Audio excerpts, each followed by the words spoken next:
Il Veneto è tra le prime regioni esportatrici. La crescita è stata costante dal 2006 al 2015, con un unico dato negativo registrato nel 2009. Tra il 2014 e il 2015 si registra una variazione percentuale del più 5,3%, con un aumento di valore di 2,2 miliardi di euro. Questo è il focus fatto da Pindustria Veneto. Il principale settore dell'export nella nostra regione rimane anche nel 2015 quello della meccanica, che ha avuto un incremento annuo sensibilmente superiore a quello nazionale, più 6%. Per i mercati esteri, a fronte di una sensibile contrazione delle vendite in Russia e Cina, si registra un importante aumento di fatturato negli Stati Uniti, in Algeria, nel Regno Unito, in Spagna e in Egitto. Per la provincia di Venezia si rafforzano il tessile e l'abbigliamento più 59,7%, la meccanica più 13,2%, l'agroalimentare più 9,6% e i metalli più 6,8%.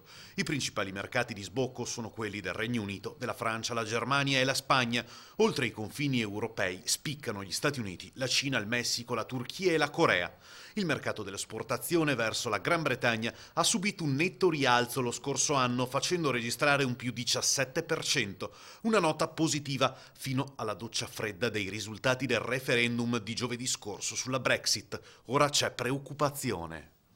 Oggi noi abbiamo un attimo di preoccupazione perché solo il mercato inglese, che era uno dei mercati storici che stava andando alla grande, oggi può incidere in maniera negativa alla luce del risultato della loro uscita per circa 3 miliardi e mezzo.